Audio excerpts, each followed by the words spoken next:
Hi everybody, welcome to Dynamo Sword Channel. I'm David, and today on Dynamo Sword Channel I will be discussing display swords. So, display swords could be kind of a touchy subject regarding the sword market and among more serious sword enthusiasts. But, hopefully today I can shed some light on the pros and cons of display swords and how not all of them deserve the negative stigma that has been given to them over the years. Now, it's really hard to discuss display swords these days without it having, an automatic negative placed on them. So, in a nutshell, just what is a display sword? Well, a display sword is any type of non functional sword that is used for decoration or display.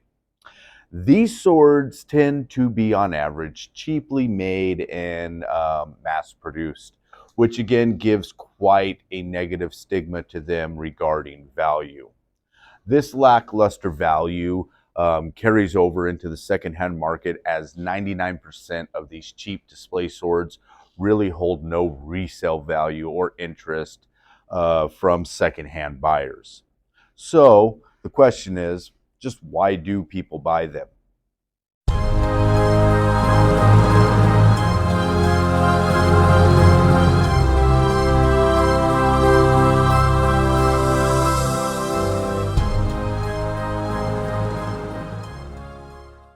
Well, the easiest answer to that question is they're cheap.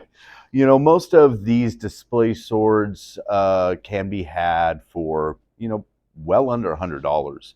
So, of course, the quality, you could say, significantly goes down when you get into that sub $100 tier market, and that really focuses on general fit and finish.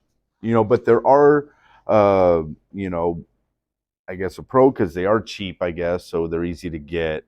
And that means that if you're on a very minimal budget, or, let's say a younger person like a teen or something that's looking for your first sword, um, you know, the more than likely is going to be your first purchase because, they're cheap, maybe easy to talk the parents into, things like that.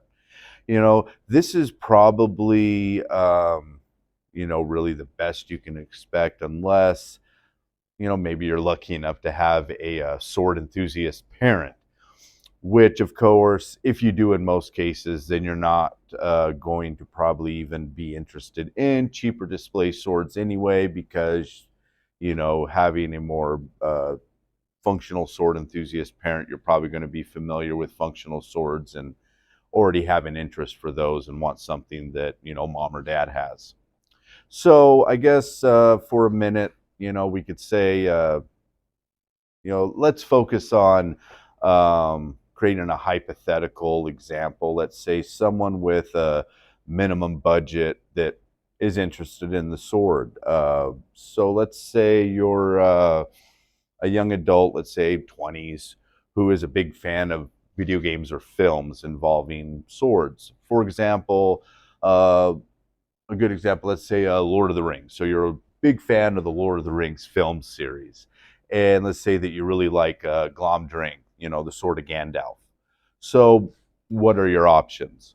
Well, from the top, there are the official Weta Workshop swords that, are really awesome because that's literally who did all the swords in the film. So it's about as real as you can get, but those are very high price, well over $1,000. Next, for a good Lord of the Rings sword, you're probably looking at something functional but unlicensed. Those are usually offered by various Chinese manufacturers and vendors, for example, like Ryan Sword and stuff. There are a few, though, available from the Canadian manufacturer vendor, Dark Sword Armory. But those tend to kind of also be expensive and normally, around or well over $300. So, they're cool, they're functional, that's a bonus. But they're not really in the budget of our hypothetical buyer. So moving on, probably the next best one, and honestly, functional fan or display fan, they're probably the best you can get for a decent price, and that's going to be the official licensed United Cutlery uh, Middle Earth Lord of the Rings line, which is, again, as I mentioned, about as authentic as you can get outside the Weta Workshop models. And, again, they are non functional, but because they use the same molds as the movie swords and they are, licensed, they're about as exact as you can get in regards to having a replica of one of the actual movie swords. But again, those two sort of have kind of a pricey heft tag, especially for a display sword, kind of set between $200 and $300. So, they are something, I mean, that definitely our hypothetical buyer is probably interested in, but it would something with their budget that they'd have to save a while to afford. So really kind of treading back, we're back to those, you know, uh, cheaper functional sword, non-functional swords. Uh, for example, unlicensed Lord of the Rings swords that you can usually find for around $200 or so, or less, depending on quality and who made them. This is probably what our buyer is going to end up with because these swords are in their budget and, kind of look authentic enough to please their fandom. So now our buyer has a sword, but are they going to be happy with it? I mean, again, it depends on what they're looking for in the sword. If they just wanted something that looks cool on the wall and to say they own, then I guess they did okay. They got something to scratch that, enthusiast itch, and that's sometimes good enough. But, what if it's not? See, this is where we end up having, kind of the big problem with uneducated buyers of cheap, kind of display only swords. Because, even though they thought they'd be happy with the sword, they've invested enough in, the film or their fandom that, they just start seeing why, this sword is only like 60 or 80 bucks on eBay. There's usually significant fit and finish and quality control issues with swords in this price bracket. What looks like steel or even bronze on a web pick can turn out to be, weak and poorly cast pot metal once you get it in hand. The blade, which looked finely shaped and, shiny polished steel, turns out to be kind of roughly stamped and, kind of that polished stainless with kind of that matte satin finish, kind of looking like a fridge or a high mirror polish, which of course will, dilute the lines and the geometry of the sword. So, the next one down further down the hilt to the handle, what looked like deep blue leather turns out to be more than likely cheap and crudely attached upholstery material, leather like, suede or even like, pseudo leather, and, so forth and so on. So basically, put our buyer is disappointed by the fit and finish of the sword they just bought, and a few more knowledgeable enthusiasts at this point of the watching this video might be saying, well, yeah, I could have told them that, or hell, I would have known better. But as we know, our buyer didn't, and unfortunately they had to learn the hard way that too cheap is never worth it, which like I said, again, many of us uh, more seasoned sword enthusiasts have learned ourselves in our pasts. So I guess our next question is, what can our new buyer do to avoid these situations? Well, the obvious answer is buying a better sword. But how do we get our buyer to that point of purchase? Well, the best option, of course, is to educate them before such a mistake, which is what many of us who participate in public sword discussions, reviews, forums, things like that, try to do. Now, obviously, we're going to get a few too ignorant to listen, but really, that's on them. So, whatever. We should be focusing on those that want to learn and want to be, accepted into, the broader sword enthusiast community. This can be a problem sometimes because some serious collectors, and you know who you are, can sometimes be too strictly biased when it comes to display swords and only suggest functional swords or even higher end functional swords by those, kind of more uppity, snobbier enthusiasts that don't even see value in lower tier functional swords. So, just how does a serious sword collector who has seen the light focus on functional swords and that does focus on functional swords actually really suggest display swords?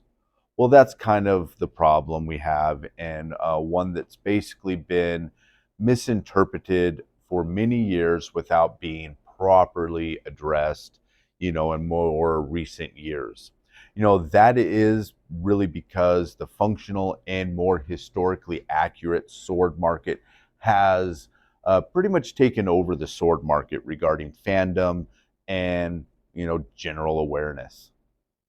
A lot of that has to do with the general enthusiast today and how through mediums like YouTube, sword sites and forums like Sword Buyer's Guide or My Armory, you know, um, we've all in a collective made serious strides to bringing sword buyers a strong awareness of what is available in the market.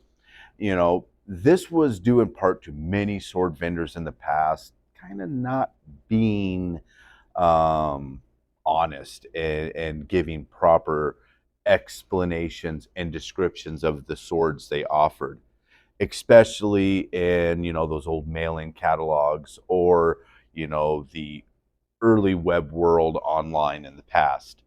Back then, you really didn't know what you were buying until you got it in your hand. And many of the vendors and manufacturers weren't, again, entirely being honest with what they sold. And, really it frustrated a lot of sword buyers. On one page, you could read, real authentic samurai sword, and, the one next to it, which looked either worse or crappier or even better, best sword, Japanese authentic katana, or real Crusader Viking sword. They just mismatched stuff up, and it just kind of went on and on. So, when you were looking at those back in the day with, especially in the catalog, some of them were even black and white in the 80s and 90s. So it was really hard to tell how, what was good or what wasn't. Um, which one was real? Well, 80% of the time, none of them were. And most of them were stainless steel, or especially like in the 80s, they were aluminum alloy. So they were basically like um, practice swords or stage swords, but being sold as, the real deal. Um, so most buyers, sword buyers, got together online and either started posting reviews on forums like Sword Buyer's Guide forum or My Armory forum and such, and of course you started seeing the YouTuber doing video sword reviews. So a lot of that helped, but what really I think really helped sword enthusiasts in general as a collective was the forums and the kind of that 2010s, late 2000s, early 2010s era, where forums were really hot, and there was a lot of sword enthusiast forums to participate in and be a member of. A lot of these, forums, just the threads that were created, amateurs and more seasoned guys, kind of discussing and creating threads or just talking about their experiences with specific swords and specific vendors or manufacturers, and even bringing custom smiths into the mix, and just giving their opinion on what was good, what was bad, what their experience was like, and so forth and so on. So you really got a good mixing pot.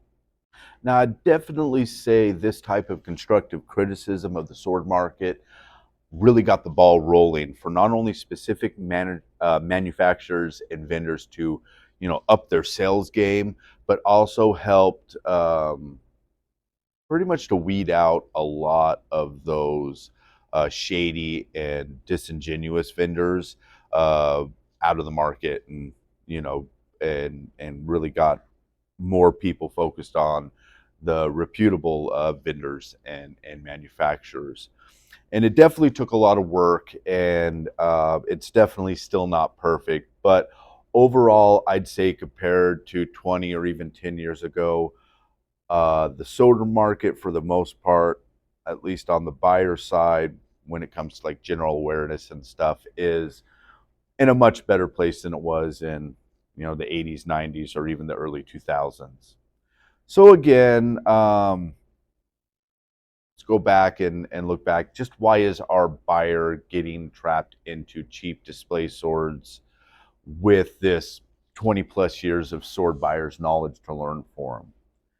Usually because they're just not doing the proper research before buying, but mostly it's because they're on a budget, and in some people's eyes, having something is better than having nothing. Sometimes it's good enough, but most of the time, it'll match the hypothetical purchase, I just created. So we're kind of back to square one at this point. But what I was really trying to emphasize is, how many of us more serious sword collectors and enthusiasts can snub, pretty much all display swords. I'm a very, I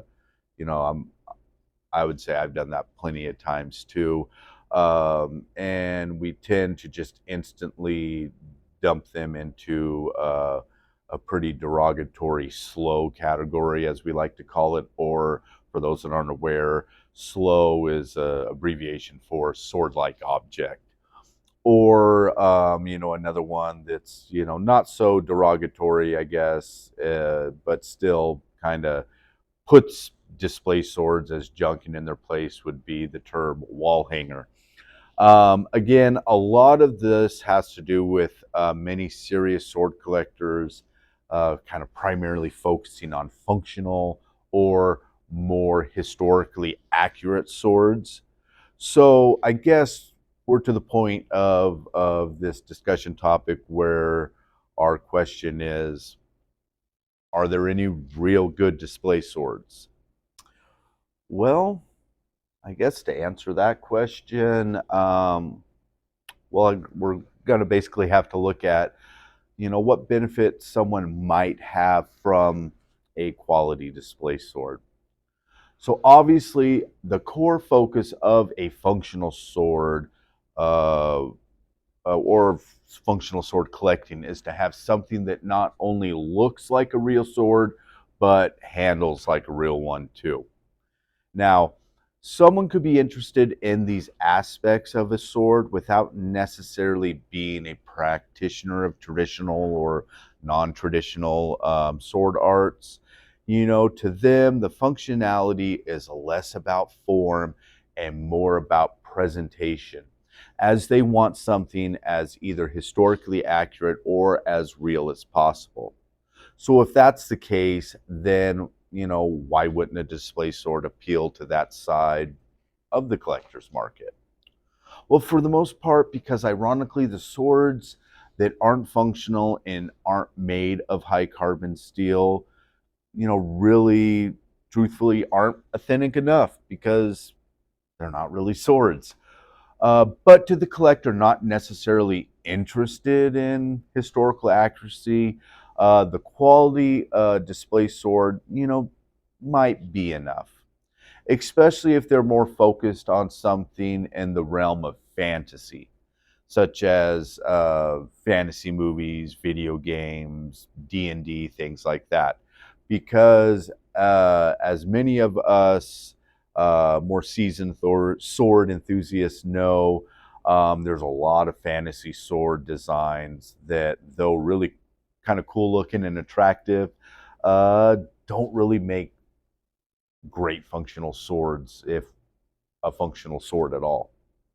So to get back on kind of our high sales pitch of a display sword, what would I say are some of the key features of display swords that would appeal to your general collector or fan, sword fan? I guess probably the biggest one I would say is the materials used. One of the key focuses of a display sword versus a functional sword, as I mentioned, is stainless steel versus high carbon steel. And as anyone that knows steels know, stainless steel is much easier to maintain and keep from staining or rusting, regarding the maintenance side of things. That is definitely one downside of displaying functional high carbon steel swords, especially out of their scabbard, if they have one, is they're prone to rusting, especially in those more humid or wet environments.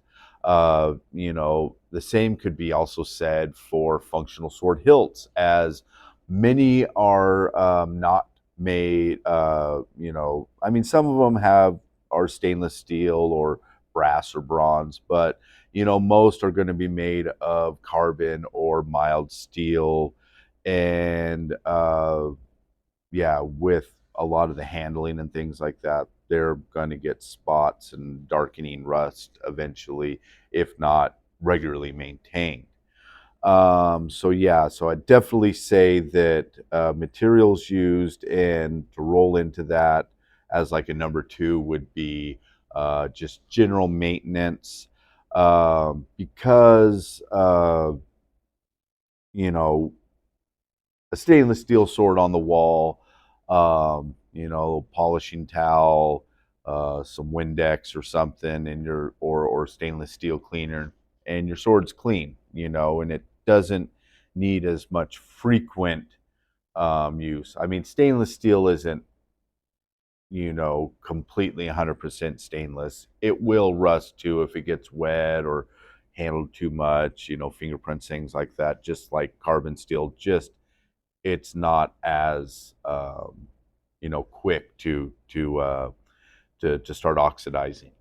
But I guess focusing back on, I guess there is a catch 22 of the situation, because as I've really hammered down, and I know it's because I'm one of those more functional sword enthusiasts, that it is the materials used that separate a display sword from the functional sword.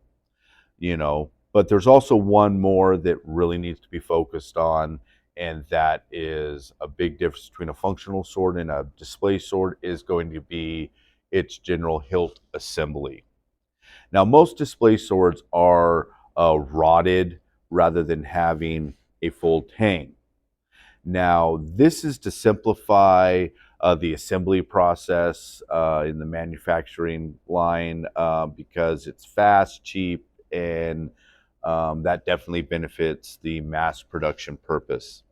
Now, of course, this makes such display swords completely non-functional, as just swinging them around could potentially be risky, as the weak rod welds can potentially, or more than likely, are going to break and just leave the sword in pieces. This is where many collectors pretty much draw the line between functional and non-functional, as even if you don't plan on using your sword for cutting exercises or martial arts, you're probably, and don't lie because you are, um, going to want to have a little fun with it, swing it around, show it off to friends and family, things like that. And again, with some, if not most, actually pretty much most, if not all, rat tail tang swords, as the rotted assembly, are usually slanged in the sword community. Um, again, this is where it gets risky and potentially dangerous, even more so, you know, if that young or uneducated, uh, owner is negligent or unaware of the hilt assembly and chooses to use the display sword as a functional sword, adding risk to themselves or others regarding injury. I know that was one of those old arguments way back in the day, especially on Sword Buyer's Guide when we were on, because every once in a while we'd get that one guy or person that would be like, almost insulted that we were telling them, sorry, your sword's just not as cool as you think it is. And it's not that we didn't say it was cool. I guess that would have been kind of rude. It was more, hey, you think that sword is real or functional, and it's not. And they'd almost be insulted, like, yeah, it is, that's my sword, I love it, it's as functional and want it to be. And we'd say, well, don't be swinging it around all crazy or cutting stuff. And they'd be like, screw you, I cut a watermelon and it didn't fall apart. And then somebody would show them a video of, like, there's a few classic ones, sword fails. So look them up if you want, kind of a red flag warning for this type of behavior. But we'd show them, and this guy would go and take some cheap display sword and swing it into something, and it fall apart or snap. Of course, there's the most famous one ever, which is the Shopping Network one, where the guy's got the cheap ninja toe and he's smacking it on the table and it pop and gets him right in the shoulder. So yeah, there's plenty of evidence, but it's hard when someone is passionate or maybe even a little crazy, that they do just kind of get attached to their things, and then they can't take constructive criticism. And again, this is probably the biggest con functional sword users have with display swords, and why we or they tend to focus on swords with full tangs, because again, why take that risk? Now, of course, this is also what catastrophizes that negative stigma of display swords. So again, I can't be clearer than not, red flag. If you're going to swing a sword around, it should, or you probably should, make sure the sword is full tang to be safe. If you do want a display sword and you plan on, kind of swinging it around or going to Ren fairs, or, doing a little LARPing with it or something like that, or even stage play, because, even swinging it around, and, doesn't matter if it's Shakespeare or if it's, amateur hour, it's just very risky, because if that sword breaks and parts go flying, someone's going to get hit, and it's going to be dangerous. So if you're going to get a display sword and you're aware that it has a rat tail tang or rotted tang, just keep it on the rack or up on the wall and admire it from a distance. So I guess really we've gotten to the point where we're probably asking ourselves, what's the point of even looking at a display sword? Well, for the most part, I guess that's kind of the point. I mean, a sword is a sword because it's a sword. I mean, yes, there's benefits of the display sword, but for the most part, a quality display sword is still going to be in a pretty similar price range as budget functional swords with, pretty similar aesthetics. So honestly, you're basically looking at about $200 or $300, regardless of functional or non-functional. Unless you're willing to sacrifice that quality that we discussed about earlier, then I guess you're kind of looking at those cheaper Chinese-made display swords that kind of are a dime a dozen. But now that we got all that out of the way, um, you've probably made your decision on whether or not you're going to buy a display sword. But let's just say you do want to buy a display sword regardless. You're like, yeah, I'm fine with just hanging it on the wall and having it look good. That's all I want. I like that stainless steel pro because little Windex and wipe down because I don't want to really deal with it. I just kind of want to hang it on the wall and forget about it, or just admire it like you would any other piece of art, I guess you could say. So at that point, I guess this is more focused for those people focused on wanting to buy a display sword. And I guess let's get to what type of vendors or manufacturers there are that offer quality display swords. Well, the two most popular and have the best reputation, I definitely would say, would be Marto Cutlery of Spain and the United Cutlery brand out of the United States. Now, both offer a wide range of fantasy and neo-historic swords with pretty good aesthetics and fit and finish. Now, most of their swords range in that $300 price point, so they are going to be pretty high. Sometimes you can find them on the secondhand market for a little less. Just make sure it's not a fake because there are a lot of Chinese knockoffs of these Marto and United Cutlery swords.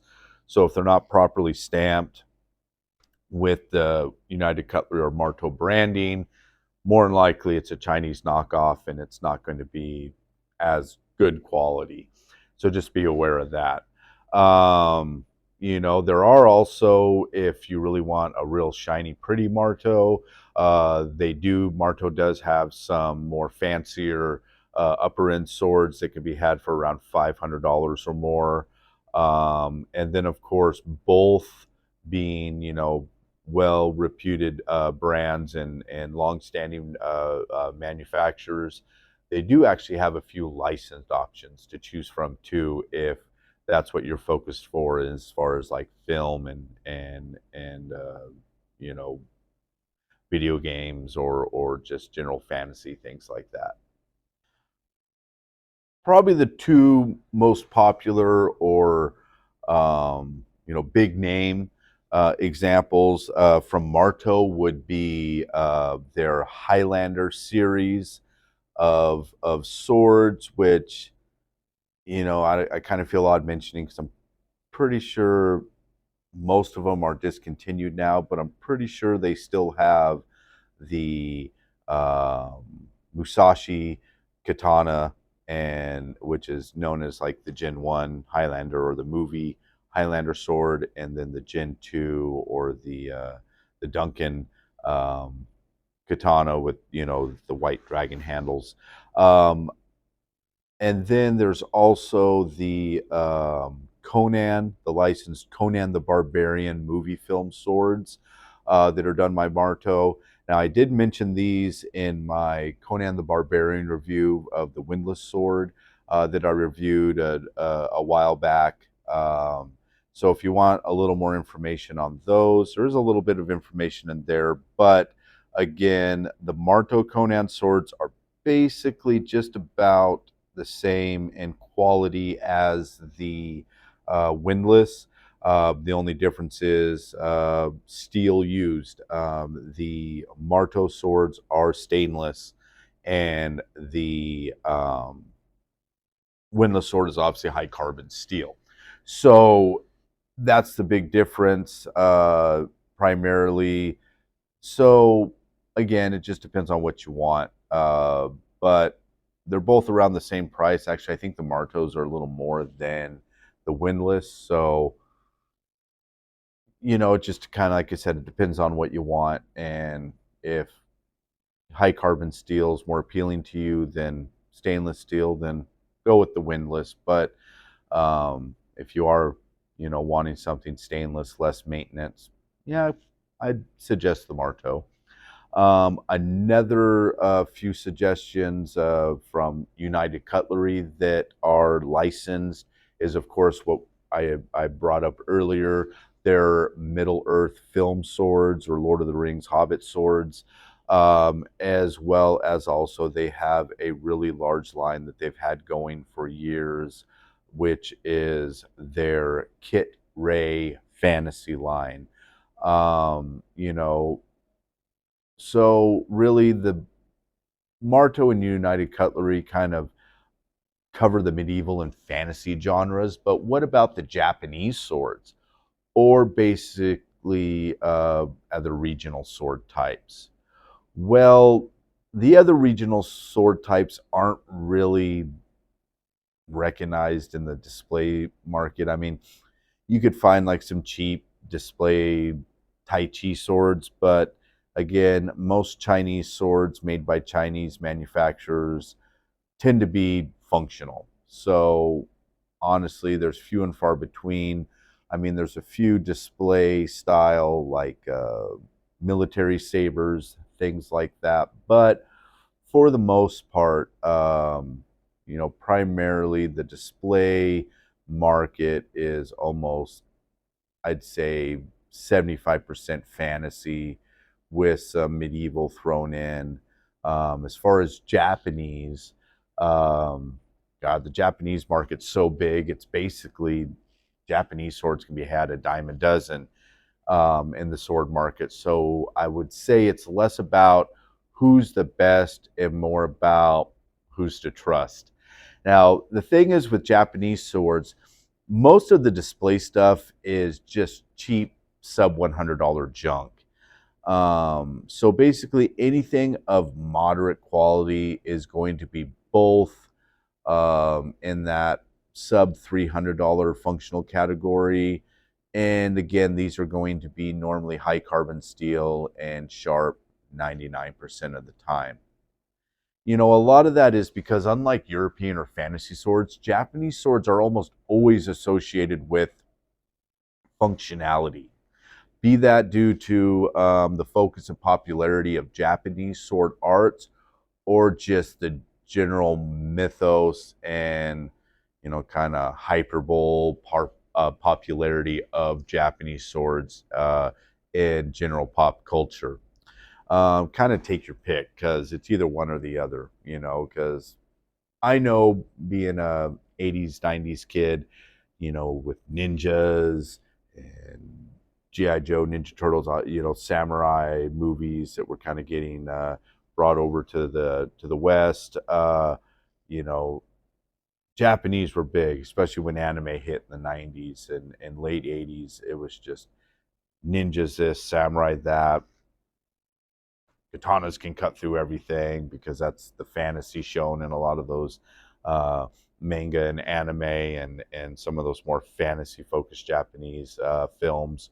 So yeah, a lot of pop culture hype, which we all know, because Japanese swords, katana, has been talked about for years, regarding that and that kind of negative stigma of them.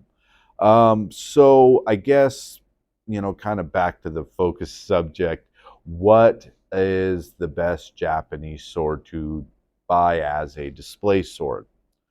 Well, if you're on a budget, I guess there are quite a few manufacturers who offer budget katanas, though most, if not all of these, are going to be sharp, so just be aware of that.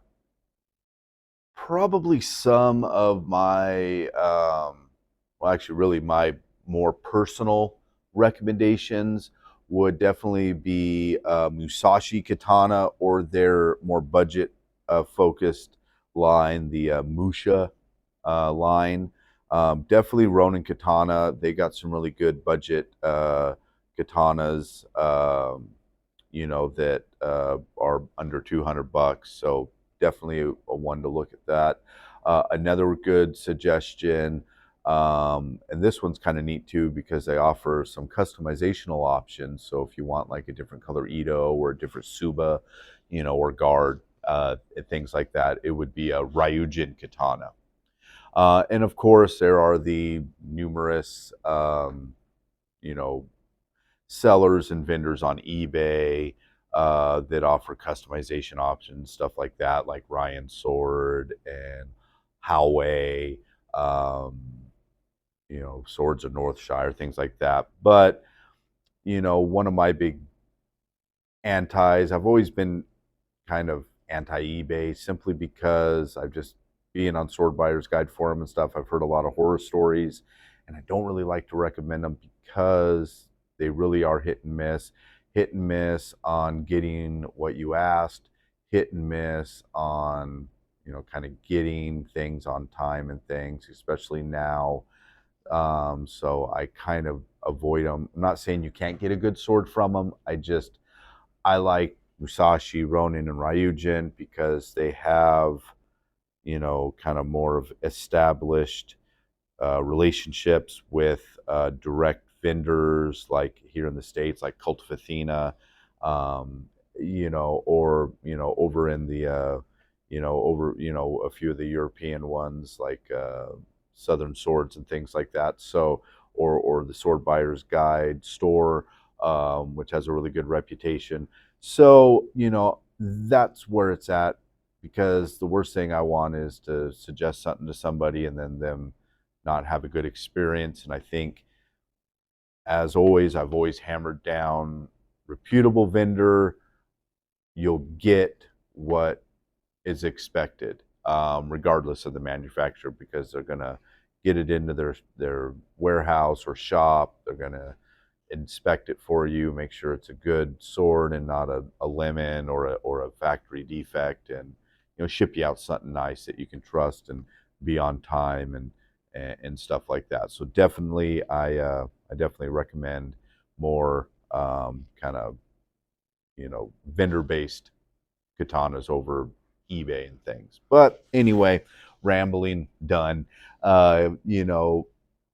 Yeah, each of these companies again have really great reputations, but I guess the other option for like a display katana would be an Aido. An Aido is not necessarily a display sword, but basically it is a functional blunted Japanese sword. So if sharp edges is something you're wanting to stay away from, I definitely suggest an Aido. Now, the Aido traditionally is used to practice Aeto, which is the art of sword drawing and sheathing, or in the more you know, wartime specific batojutsu, which is basically the way of, striking with the katana from a sheath position. Now, most quality Aido are going to be around the same price as a mid-tier katana. So you're looking at between $300 and $500. So I guess I'd say if you're really on a budget, sometimes those more sub $200 functional katanas from like Ronin and Ryujin and Musashi are going to be better. I know Musashi has off and on now an Aido that they offer, which is like really budget, but It's kind of rough as far as like its fit and finish, so I don't really recommend it because it's just really cheaply built. Um, if you're really nervous on an edge on a budget katana, I mean the worst you could do is obviously keep it sheathed on the wall, or if you're really that worried about an edge, I guess you could always dull it. Just kind of take a stone and just kind of flatten out that edge and square it off. That way, it's not a risk to you. So I guess that kind of covers the recommendations for display swords. So I guess let's move on to, let's say we did get, kind of in the head of a display focused buyer, and they're now ready to up their ante and go for a budget functional sword. Well, like I said, again, for Japanese swords, it's easy. My recommendations are pretty much the same. Go with a Musashi, go with a Ronin. If you want to spend a little more, definitely look at Hanwei, Dragon King. I mean, there's so many katana manufacturers and vendors that, like I said, it's most of them. And if you're getting in that $300 to $500 price range, uh, you're pretty much guaranteed to get something good from any one of them that are recommended or sold by a reputable vendor like Cultivatina or something like that.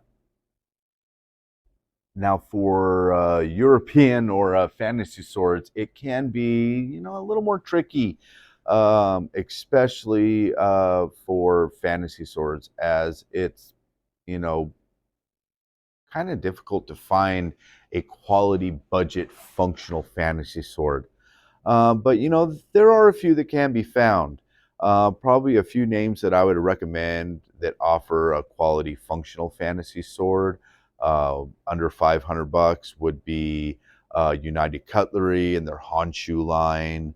And then, of course, there's one of my personal favorites, Windless Steelcrafts, that have a lot of cool functional fantasy swords, like their Black Sword, the Conan the Barbarian swords, the film swords. They got like a fantasy Excalibur that's kind of neat, that's functional, and a few others. So yeah, so there are options, and they actually have quite a few. If you're able to find one functional, discontinued, um, fantasy swords, like they had this one kind of neat one called the Necromancer, and they actually did a few like licensed D&D swords. Can't think of his name at the top of my head, but the Dark Elf and his two kind of fantasy sabers. I think one of them was called Icing Death. But yeah, slipping my mind right now. Sorry, guys. But another one that, I mean, they're not really fantasy. I guess they did have a few fantasy. I don't think they really do anymore. But Topeka was another good one. Hanwei Forge has done some kind of more neo historic fantasy type, uh, medieval style swords. And then another good one, which is actually owned by Hanwei now, but they have some pretty neat fantasy pseudo historic swords, like they do, is Legacy Arms. They got a really neat Ranger sword that is kind of Lord of the Rings inspired. They have a Hobbit sword, as they call it, which is basically an unlicensed sting, which is pretty neat and functional and pretty accurate to the film sword without a lot of the glitz. What else have they got? They got a really cool Excalibur. So if you like the 80s Excalibur movie, they got a pretty cool replica of it. So yeah, so there are options. Um, as far as, I guess, someone that's like not really looking for fantasy and they wanted something more historic in the European market. Um, the quality European swords. Uh, aside from those offered by United Cutlery and their historic Honshu line, or Windlass, of course, Hanwei, a lot of great historical fantasy swords, Legacy Arms, Depika for more of a lower budget. Um, but yeah, I would say a few other good ones would be Ronin Katana, which I just recently reviewed, their Italian arming sword. They got a really great European line. Balor Arms, which has gone through a very few generations. I've done a few reviews of Balor Arms swords, and I highly recommend them. The new third gens are now being manufactured or forged by um, the LK Chen Chinese vendor. And then, of course, there is a really new one that I just hit 3 reviews last month from filming this. The Sword Ear European line swords. I did 3 prototypes that they're going to be selling here soon. So yeah, I mean, they're pretty good. Right up there in line with like Ronin Katana and Balor Arms and stuff. They're actually pretty good and pretty good price too. So I guess now that we're at the end, because we're at the end, so if you've been watching this whole time, all right, awesome, thanks. I hope you subscribed. But I guess in a sense, sometimes the more open we are to things, I guess, in my opinion, the better we can understand them, discuss them, and I hope this discussion topic help put a little more positive light on display swords, and why they too can have a place in the sword market and don't need to be, kind of pitchforked and torched out of the town like they kind of are in sword discussions. But yeah, hope you enjoyed this discussion topics.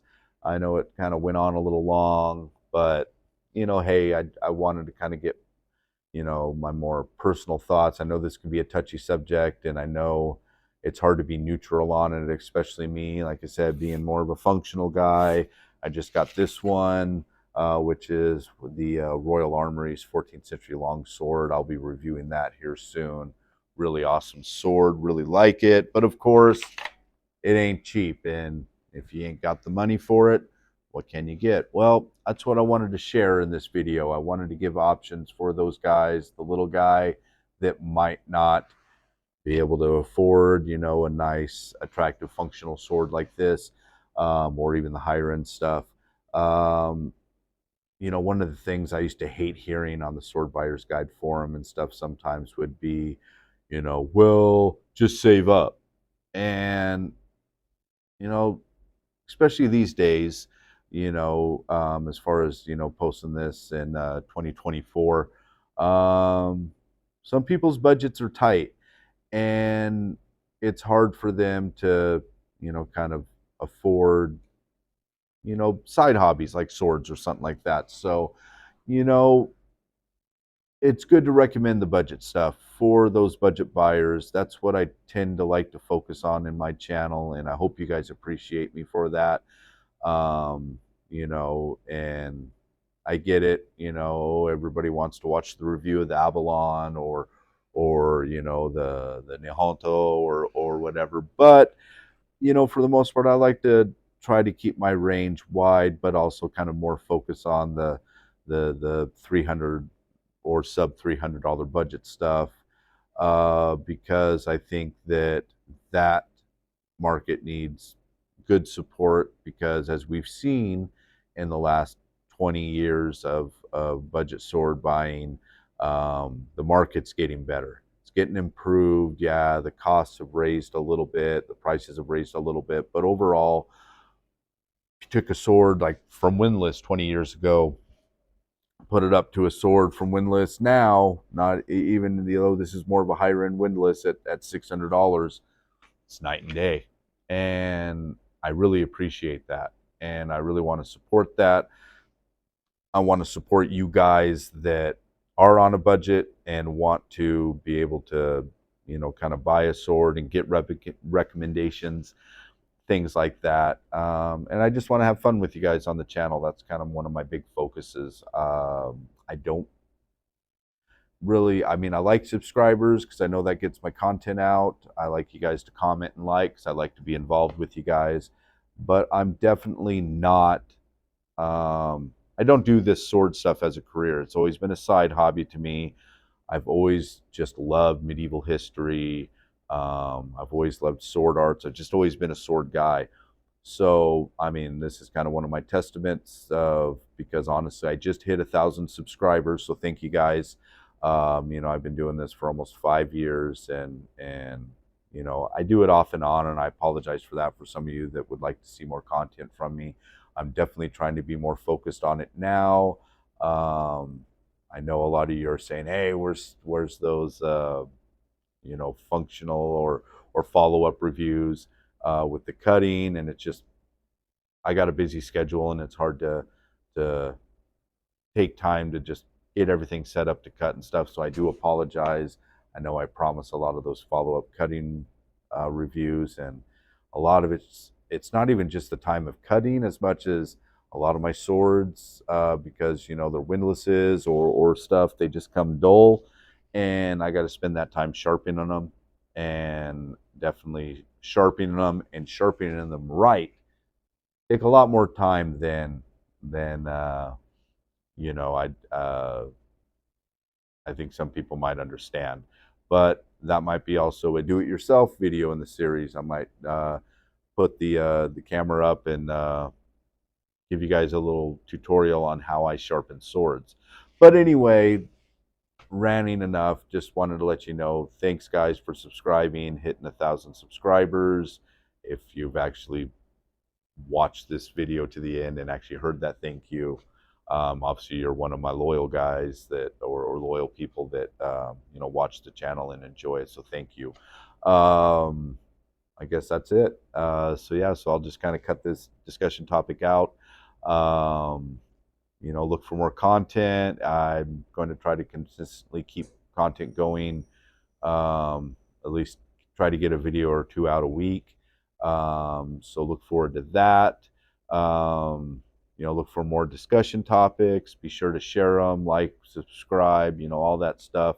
Not really for me, because again, I'm nonprofit, so I'm not trying to get you to subscribe or get you to view so I can make money off this. I do this for you guys. I do it for me to have a little fun. Unless YouTube makes me, I'm proud to say you'll never see an ad on my channel. Unless it's just me promoting myself or something, just like, hey, watch and like, or hey, this is a cool brand or something that I'm supporting, or vendor, online vendor or something. But anyway, yeah, that's going to be it for this episode. Thanks for watching. Again, be sure to like and subscribe, get the video out there. The more views, the more encouraged I am on making the content, because that kind of gets tough because nobody's watching. Why spend the time? But I know even for you little guys that uh, you know might be in my top 20 viewers that watch my content, I do appreciate it. Honestly, if you guys are enjoying it, I'll keep making it. So all right, well, again, signing off. Thanks for watching. I'll see you next time.